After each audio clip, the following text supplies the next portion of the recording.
Hey, so today I, as a person with a theater degree and who has worked as a dramaturg professionally, saw my first theater in years. Definitely since the shutdowns, but even before that, I wasn't doing as well with seeing theater as I could have, should have, would have. Like all the arts, it is a very demanding and complex profession that requires a lot of effort and passion from its producers and often does not have much fiscal stability or financial reward attached to that work. It's a larger conversation and one I'm definitely not going to have. But I have been itching to see some theater and have been excited by shows again. And I don't know, to what extent and frequency I will get back to being a patron and potentially, hopefully, maybe someday going back into doing some dramaturgy work as well. But for now, I'm going to enjoy having something that I have been very passionate about sparking and bringing me joy again. And today there's a little overlap in terms of my reading life and what brings me joy there as well. So in terms of that overlap, let's talk about the world premiere of the Notebook musical at Chicago Shakespeare Theatre, how I went in expecting to have a fun time with my friend, to be wowed by the spectacle and the staging, but not to have an intense emotional reaction, and how I ended up getting toilet paper in the bathroom at intermission because I was crying. So let's dive in. First, if you hear noises, it's football season. I'm sure my neighbors are watching, and hopefully that is all going well for them. In terms of how I walked into this as a patron and audience member as well, though, just for a little bit of context, so you kind of know where my head was at as a viewer and where I'm coming from and kind of some of this analysis. I, of course, have seen The Notebook, the movie, but not as frequently as many. It isn't the kind of touchstone it is for many. It is obviously become a classic of romantic film in many ways, but for me, it was never my go-to. I grew up in the 2000s, and it was kind of undoubtedly the golden era of Nicholas Sparks movies, but I more gravitated toward A Walk to Remember. And in terms of like second chance romance movies, like Going Back Home and having that second chance love with your first love, I personally preferred Sweet Home Alabama, but that might be because it wasn't necessarily a tearjerker at the end. So I didn't rewatch the movie before going to the musical because I think that is such a cultural touchstone, but I wanted to go in and kind of have an idea of what the musical was doing different. That being said, I did kind of want to refresh on the story, and I had never read the book. So I did go ahead and check the book out of the library and read the book. That being said, I do have this nice post-it note here that just says flat characters. And I haven't thought about the concept of flat characters in a while. I'm sure that I've encountered flatter characters, but as a concept, like the flat character, haven't really thought about. Reading this book, I'm like, these are some flat characters. I'm gonna be honest with you. This is only the second Nicholas Sparks book I've read. I read A Walk to Remember when I was a teenager, didn't pick up any others. I, as an adult, don't really appreciate Nicholas Sparks as a person. I did feel kind of vindicated in that I also did not enjoy his writing. I did not enjoy this book. It felt like an outline of a story, and in many ways, that kind of worked for the production, both the movie and the play, the musical. Okay, I kind of lied. I didn't start a rewatch of the movie, but I kind of got distracted and just didn't finish. And also, the kind of initial flirtation between Noah and Allie, where Noah is like really pushing her, really kind of made me uncomfortable as an adult. And I know that there are levels there, but I was just like, why don't I just go in with a blank slate and kind of see how they're approaching the material and what they're gonna do different. So the book, beyond the flat characters, I just didn't click with the writing style. It felt very telly, it felt very abrupt, it didn't have much depth. I didn't like that we got a description of Allie kind of describing her body, especially her breasts, to us before we even got her name, which we got about an eighth of the way through the book. Like it was like 25 pages before we got anything. The book was only 213 pages mass market, so it was very short, it was very condensed, and it didn't have room to really explore the full breadth of this story. It didn't draw these characters out, it didn't draw their romance and their connection out, and it also had a really weird structure. So one thing I really appreciated about the movie in terms of how it was storytelling was using the later Allie and Noah as a framing device in terms of telling this story. And that framing device is really what spoke to me in terms of, am I going to see this? Because you're probably like, Melody, it sounds like you are not really drawn to this.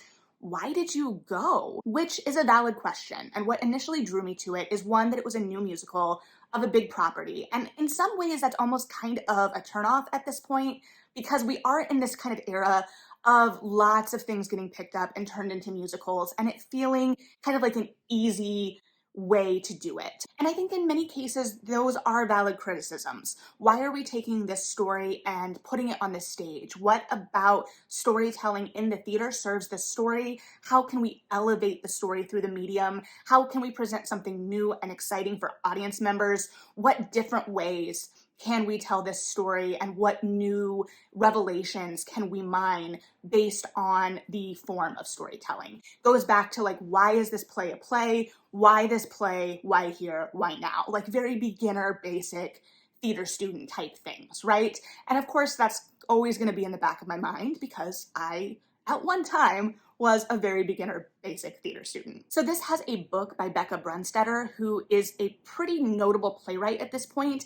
And I, as a dramaturg who has been kind of out of the game for a little bit, will admit that I don't know her work to the breadth that I really feel I should at this point, because she is a bigger name right now. And so I really wanted to see what she was going to do with this material. And then the music is by Ingrid Michaelson. And again, I grew up in the 2000s, but I felt like Ingrid Michaelson as an artist actually fit with this project. It made sense to me musically, and I was really compelled to see how that sound kind of formed the heart of the show and what it did there.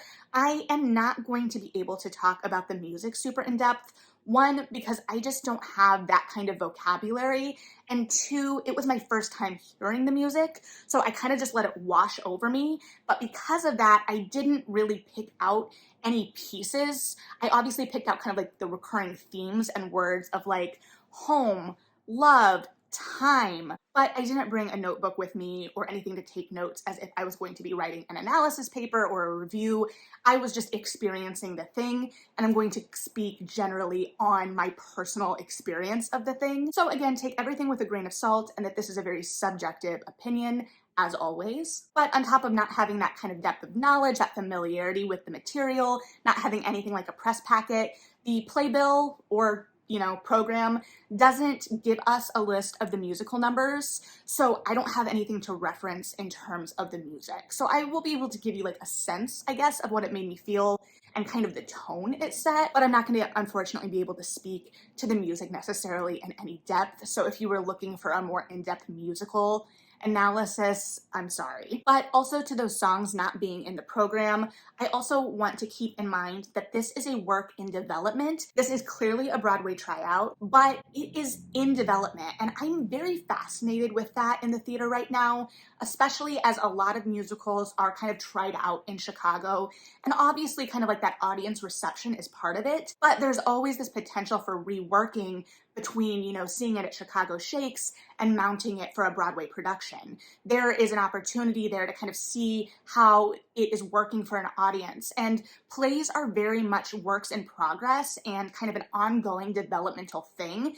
And I have been very interested in how that is being impacted or will be impacted by the rise, especially of like TikTok and things like that, and just like the discourse around things, especially as it can be so easy to think of these works as kind of in their fixed state. So to be clear, this is by no means an unfinished work.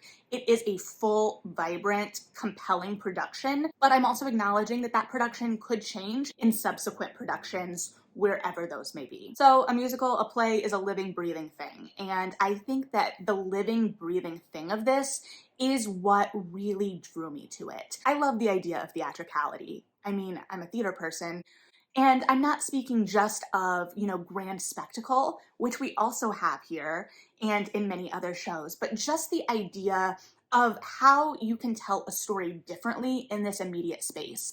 There are limitations to that, of course, but there are also really unique opportunities. And I think that this production really mined and took advantage of those opportunities. And I think it succeeded in being a separate piece of work that is recognizable to fans of the book or the movie, but is its own living, breathing thing. And it's telling a familiar story from a slightly different angle, and an angle that offers new insights into the piece. That being said, speaking of angles though, I did have a slightly slightly obstructed view in my ticket, but I did use a promo code that they sent me for under 35, so I was very high and to the side in my seat. At the beginning of the show, I was trying very hard not to look down. It wasn't like super high, it's just, you know, kind of a steep theater. It's a really interesting space, and if you have the opportunity to go, please do. I think they just extended too, but it obviously is a limited run. So something to take advantage of if you're in the Chicago area or will be in the Chicago area overlapping the run. But jumping back to that idea of theatricality and storytelling and unique angles, what really excited me about this and what I was hoping that they would do, because that's what made sense to me story-wise, and they did do, was approaching this as a memory play. So we are obviously kind of threaded through by Noah telling Allie this story. That's what we're familiar with from the movie. That's kind of the central idea of the book, even if the structure makes no sense to me. I don't like it. It's not interwoven, it's like choppy.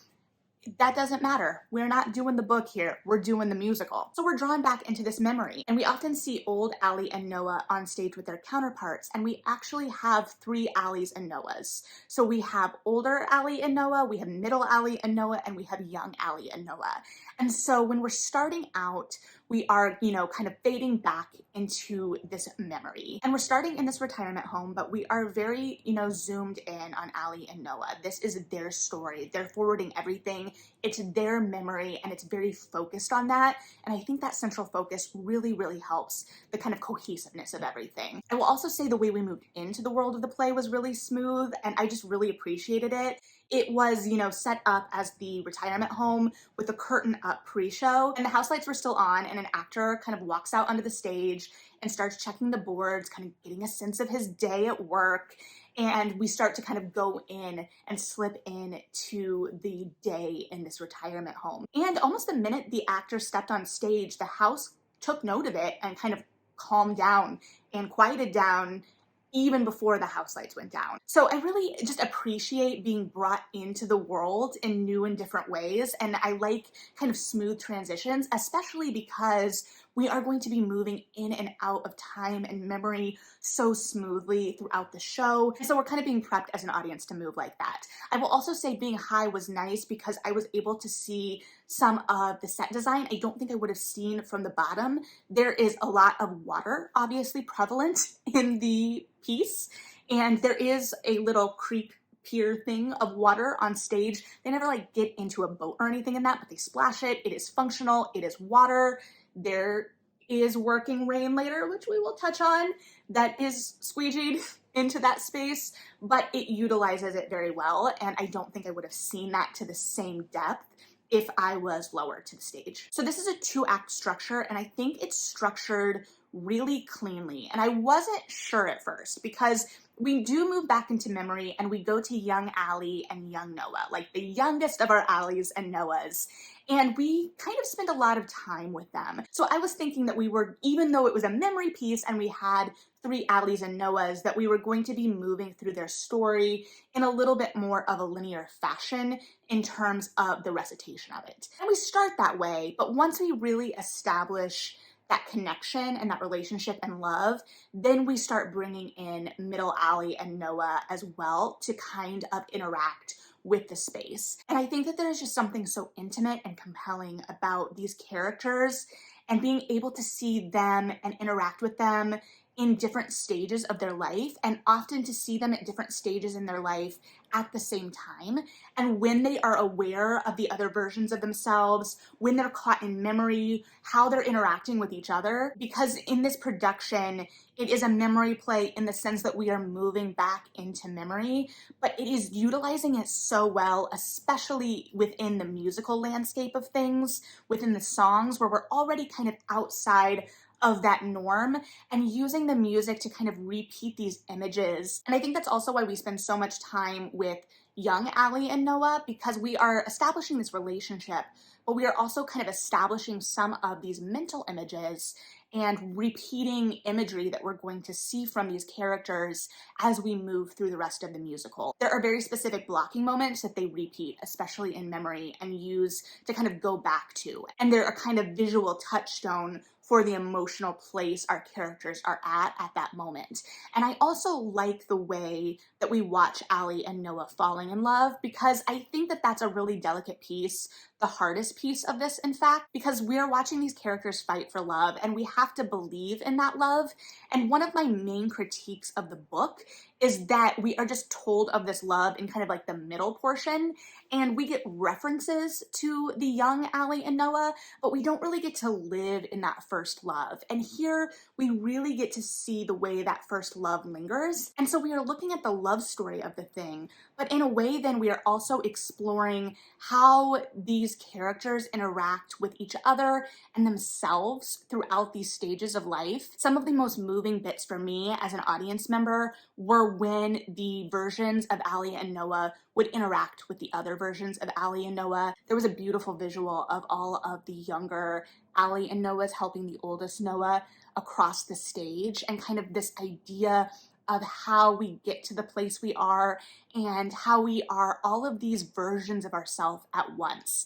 And so while we are watching this idea of first love and the beauty of this first love, it's both the idea of the first love and their relationship in that moment, but it is also the enthusiasm and optimism that these characters have in that moment, because we then come to them as kind of the middle Allie and Noah. And in the book, Noah is in his 30s, Allie is in her late 20s. I do like that they aged up Allie and Noah. I don't remember if they do this in the movie. I would assume so. But in the book, Allie would have been 15 during their summer romance, and I'm glad that they just aged that up. They did also move the timeline about a decade. So for the first two scenes, I was like, oh, these costumes feel a little bit more recent than they would have been at the time. And then we get a reference from Noah about Vietnam versus, I believe, World War II in the book. At first I wasn't sure, but I do think it added a little bit of depth in terms of both Noah's relationship in serving and also kind of where Allie was mentally. And I think that the musical adds a lot of depth for Allie in relation to my reading of the book. Even though we get things from Allie's point of view in the book, I don't really think of her as a fully fleshed out character. To be fair, I don't think of Noah as a particularly fully fleshed out character either. I think that it can be hard in the musical too, because there are times I was like, well, maybe I will need a little bit more, but I do think we get a lot of that, and I think that each stage of them represents both them at that stage, but also kind of that stage of life period. And so I think that we have these reoccurring ideas of time and home and love, and it becomes a kind of more universal thing. And so we're looking back at these two that fell in love with all of this hope and optimism when they didn't really have to look at the realities of class and the future. And then we are looking at two adults who have seen some stuff, kind of having to make a choice and deciding what love looks like and what they're going to fight for. And I think that they play some of those delicate moments really well, because what brings Allie back there? And I think that the musical really highlights this idea that not only was it that idea of first love and this deep connection, but she feels she has unfinished business, and also she misses the version of herself that she was with Noah that summer. And looking at love through that lens as well, what it does for you as a person, how it makes you who you are, which is, part of the exploration of the Alzheimer's and dementia storyline in the contemporary plotline as well, which I will admit, that's where it first got me. Having lost a grandparent this year and having watched a proud, independent man lose that, it hit a lot different than it did when I was a teenager, and it resonated a little bit more. And I think there's something to be said about how that is resonating or may resonate to audiences after we've been through what we've been through the last couple years. It's obviously kind of a story that is a part of the zeitgeist already, but I also think that there are some explorations of that potentially are going to meet people where they're at in a much different way now than it may have before. I will say, with that framing device and way in and out of the story, I think that it works really, really well sometimes. There were a couple times it felt a little clunkier. For me, where it worked the best is where it felt the most active, and they did add a lot of action and interaction specifically with Noah and members of the care team, whether it's the nurse or they add a physical therapist, that I think was an excellent, excellent choice that helps move the story and move in and out of the story. It gives Noah an active way to interact with his memories and this story, not only with Allie, but with others, and then also bringing other people into his love story that way,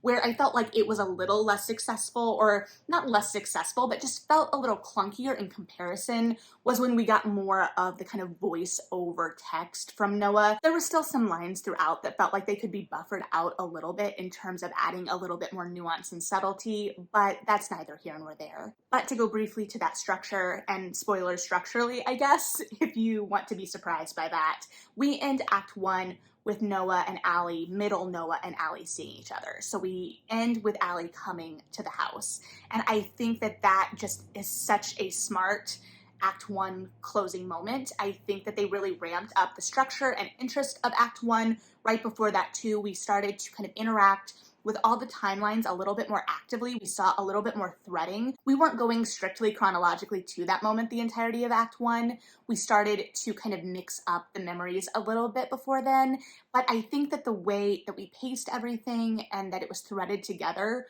really worked. And that led to an Act 2 that really kind of expedited all of that. And of course, the big scene I think most people are going to think about in terms of this is the rain scene, because I think going in, you're going to wonder, is there going to be the rain scene?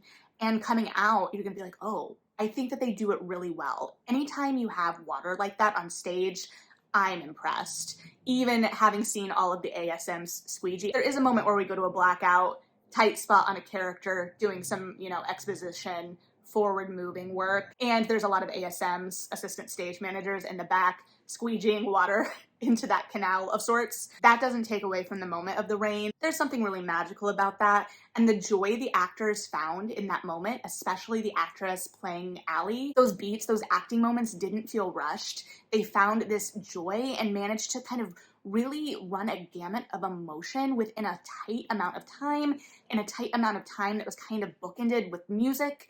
And I think that there was a lot to be said about the emotional work done, especially by actors in this piece, because this story, whatever form it may be, easily is overwrought and overly saccharine. I think that the entire production, the playwriting, the direction, the acting moments, really were trying to mine the emotional depth and be honest to the emotional depth of that, get to something that was going to elicit an emotional reaction from the audience, but also feel grounded and find moments of silliness and joy and anger and run a gamut as, someone's life is a gamut.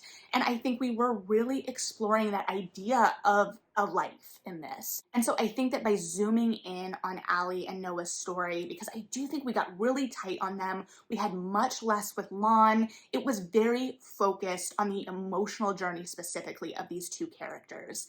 And I think that that really served the greater themes that were being explored as well. And I think that that was underscored both by the music and the staging, especially the visuals of any and all Noahs and Allies at any and all ages on stage at the same time. That was what I was going in the most looking forward to, and I think that that saw the most payoff. I got emotional watching these characters, especially when they would kind of like run across the stage, when we get these echoes, things that felt like these little snippets of memory, knowing that they were these little blips, like they'd run across your mind in reality or in daily life as, a human, or even just the moments where we had different versions of Noah and Allie watching. There were levels, there was like a kind of a balcony level to this. So knowing that there were different Noahs and Allies watching, specifically this was done with younger Allie and Noah and middle Allie and Noah. Maybe even like middle Allie and Noah watching that first love scene. I think they do. The first intimate scene in the house before Allie leaves for the summer. And kind of the weight that that carries, knowing that this is a moment, by having them there, it emphasizes that this is a moment that is going to change the trajectory of their entire life, and also the intimacy and depth of that moment. This is a moment that they revisit, they go back to. And then, especially in Act 2, when we had middle Noah and Allie kind of re-navigating things, figuring out how we were going to get to where we know we get, right? How we get to that choice, how Allie navigates that choice, especially when there was friction between them.